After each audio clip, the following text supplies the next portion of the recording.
On January 14th, 2019, the Homestuck epilogues were released. 4 years after the culmination of the original story, a new team of writers published a 190,000-word addition to Homestuck's ending, leaving it with a cliffhanger to presumably more content. That content came in the form of Homestuck Squared, or Homestuck 2, on October 25th, 2019, the 3-year anniversary of Homestuck's more conventional Snapchat epilogues. One might imagine that the reaction to all this was good. After all, Homestuck fans would be the people most pleased with more Homestuck, right? Well, at first, this was true. The cliffhanger for the epilogues was met with excitement at what could lie in store for the old characters, but upon its release, fan reactions soured almost immediately. As time went on, the reactions soured more and more as updates to Homestuck 2 released, until finally, in a Patreon update, the project was effectively cancelled by Andrew Hussey himself. There was promise to end the story, but it's clear that the experiment ended in failure. All this was amidst more Hiveswap content, such as the Friend Sim, Pester Quest, and the untimely release of Hiveswap 2, which all had controversies of their own. Friend Sim was filler, Pester Quest made Vriska trans, Hiveswap 2 was a disappointment. The Hiveswap tale can and will have a video to itself, but the general trend in the years since Homestuck has ended is fan ennui. Longtime fans on Twitter and Reddit alike abandoned the once beloved community, from cosplayers to artists to musicians. There are still people knocking around, but the fans of Homestuck in 2021 are not the diehards of old. They're people who like the comic but have moved on. They are people who have found some new fan group to call themselves part of. Homestuck isn't losing fans, the fans are losing interest. But why? What happened? There are a lot of easy answers floating around, and it would be easy to say the Homestuck epilogues suck, but I don't think that's true. They're well written, they have great art, and the contributors are operating from a treatment given to them by the comic's old author, everything that people generally like. The epilogues even have a built-in out for people who dislike the direction it's taking. Dirk says explicitly that none of this is part of canon anymore. That's why it's called Post-Canon. But even in the face of these disclaimers, Post-Canon is absolutely reviled. Another reason people cite is the creative team. I won't get into specifics, but up front I'd like to discredit this notion immediately. All of the people making Homestuck 2 and the epilogues are just writers and artists, and certainly do not deserve the brunt of the vitriol. I would like to dispel the notion that anyone is to blame.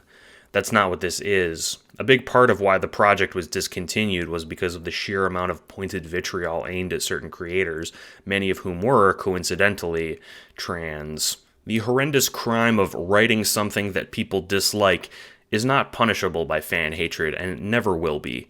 Or at least, it shouldn't be. It's impossible to even tell who certain writing decisions could be attributed to because the team is so large.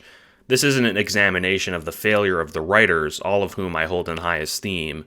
I would name some of them, but I don't think many of them wanted to be attached to the project anymore. So that leaves the question, why? Why do people hate Homestuck 2 so much? Was there so much weird vitriol for some reason? Why did simply continuing a series garner such a fan reaction? Back here again, can't get enough. JoJo explains some interesting stuff.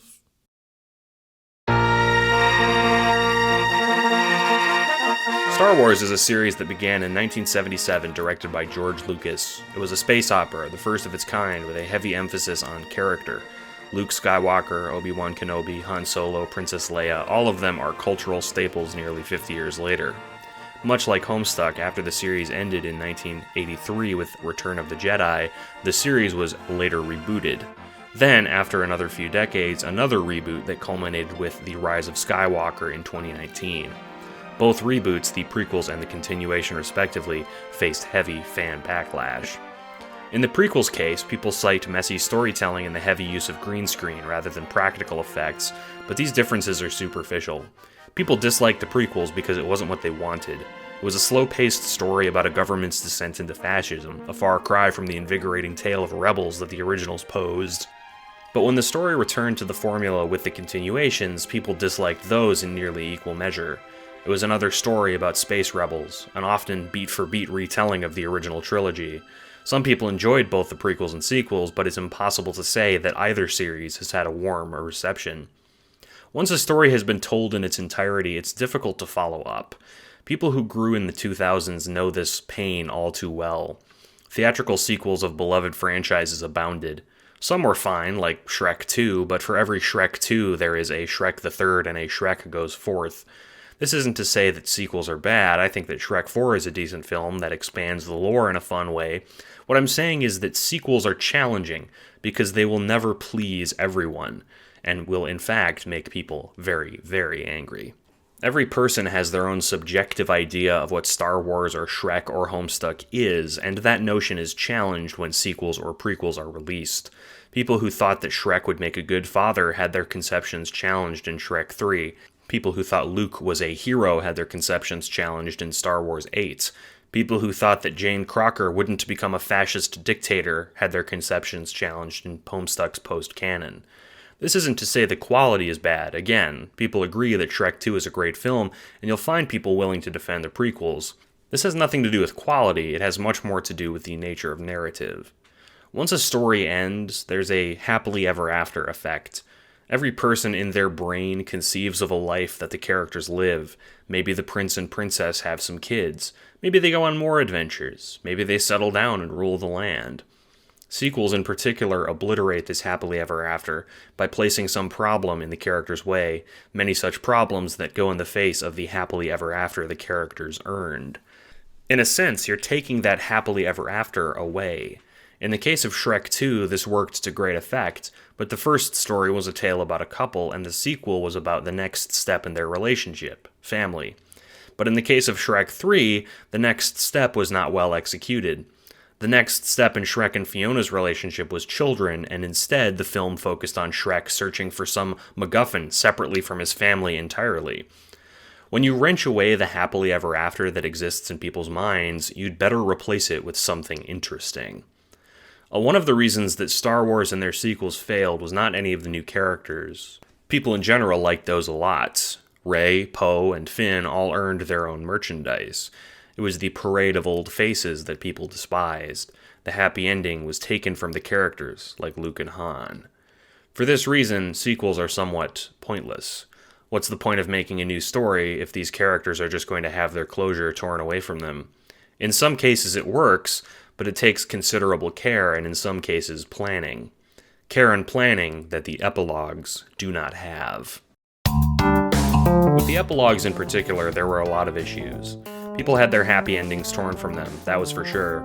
Arcs were discarded, characters acted out in ways they never had before, and new developments forced their hands in ways we'd never seen.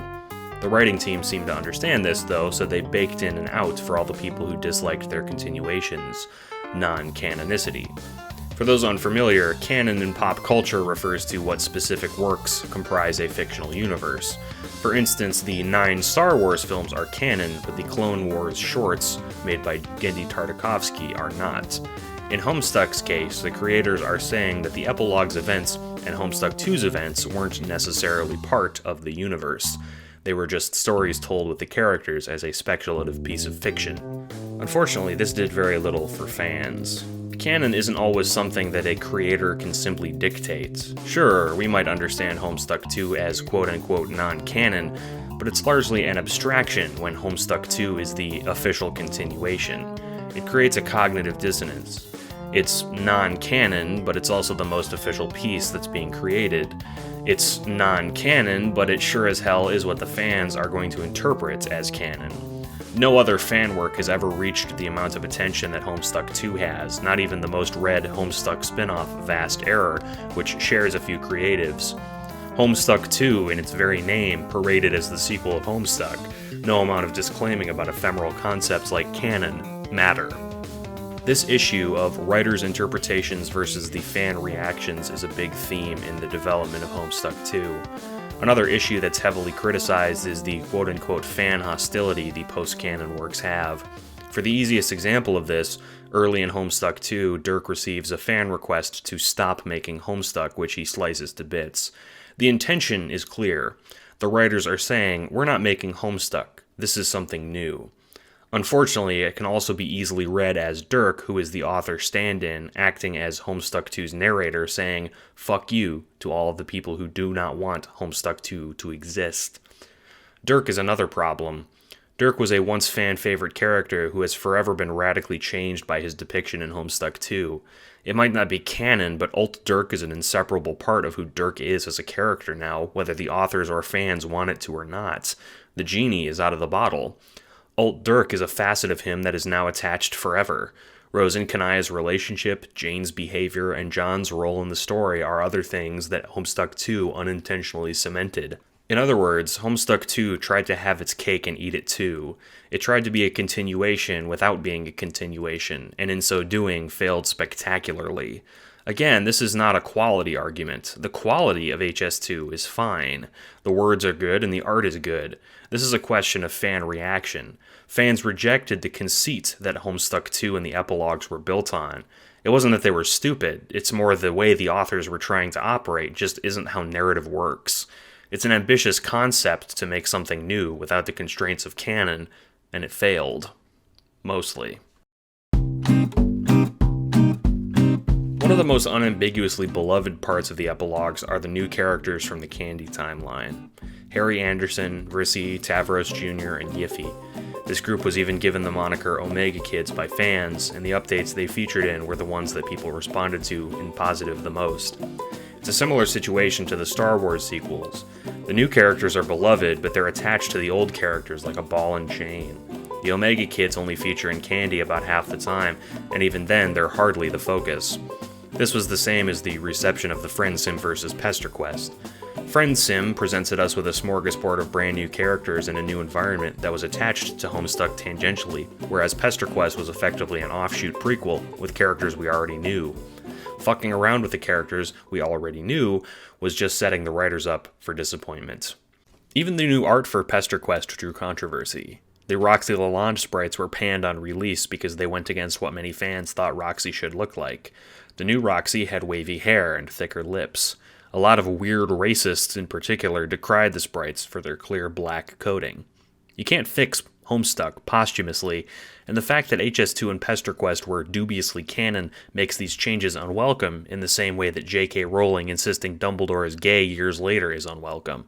Except in this case, it's even more sad, because Homestuck 2 and Pester Quest had people genuinely interested in more positive representation. If it never existed to begin with, how do you implement it?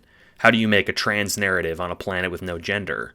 How do you increase representation when the characters are aracial? A lot of sequels are like this. Spin-offs in the same universe are the bread and butter of the Marvel movie franchise, and they work a lot better than some of the sequels in that same franchise. A sequel about the children of the Spurred players would have been much more welcome, and would have continued the arcs in a much more better way. Imagine a tale centered around the Omega Kids, or even hypothetical other kids of the main characters. They could have their own adventures, with their superpowered parents taking a back seat. I'm not trying to say that all continuations or sequels are bad ideas. In fact, it can be very good. But Homestuck 2 fails because it doesn't take anything into account from the original work.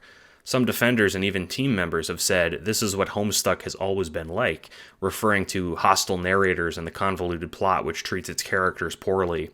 The thing is, they're not wrong. That is what Homestuck was, but it's what Homestuck was to the writers. It's not what Homestuck was to many of the fans. Subjectivity is a huge part of any franchise, and some of that subjectivity is eroded when sequels come out. Speculation and interpretation die off. That speculation can be preserved if you introduce new characters with new arcs, even if they thematically continue previous plot threads. Maybe instead of Jane going nuts and becoming a fascist all of a sudden, she has a daughter who does instead. Perhaps instead of Dirk going nuts and becoming a weird narrator, his children do instead. These preserve the themes that the writers were trying to expand on without tarnishing the happy ending Homestuck originally earned.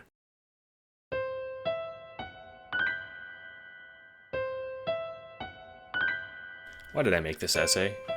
Why does any of this matter? After all, Homestuck 2 has all but aborted. They pulled the plug. We're getting a conclusion later on, but for the fans who are sick of hate reading the updates, the problem is solved. This is the good ending. The thing that everyone hated stopped being made. It didn't need to have taken death threats to the writers to get done, but it's over. The baby has its bottle. I suppose personally, I just wanted to identify what I think is wrong with Post-Canon.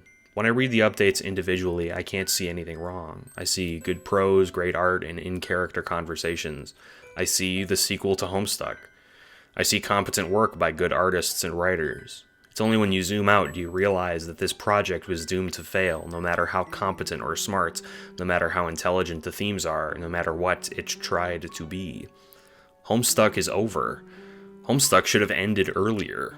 Homestuck is a relic of the past, a relic of the days when webcomics were something anyone cared about, a relic of the days when the R slur wouldn't get you canceled on social media, a relic, a time capsule of early 2000s pop culture, a relic of days past.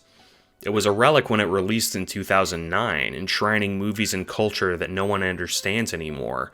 It was a relic in 2016 when it ended, and it's a relic even more now. Homestuck's time is gone, and the fans are fans not because of any of the narrative, but because Homestuck exists as a very robust fan creation kit. Homestuck in 2021 looks like OCs and troll sonas and people discussing classpecs. That's not to say Homestuck isn't still good. It's great. It's a universal story, but it could only have existed in the time it did. Any effort to try to recapture that lightning in the same style is doomed. That's why people are infinitely more excited for things like FriendSim and HiveSwap. They're spin-offs that lean further into fan creation that people love instead of desperately clinging to something that is already finished. When I look on the internet, I see a similar confusion. People know they dislike the epilogues, but they don't know why. Some cite specific plot points, some blame authors, some say the characters are acting out of character, but none of those address the root of the issue. Homestuck 2 didn't need to exist. No one wanted it. No one is crying out for more Homestuck. It's all over. The best stories are the ones that end. Let Homestuck end. Tell a new story. I'd like to thank my patrons for March. Jojro, Zipperozic, Zach Vincent, Kaleidoscope, Elizabeth, and Luna. My patron has a number of awards, including things like bloopers, scripts, as well as my podcast, Last Week in Florida Man, where I discuss last week's headlines with Florida Man in them. This video is sponsored by Gray Body Paints. For when you need to be a degenerate at a convention, Gray Body Paints. Make sure to seal it. Thanks, everybody.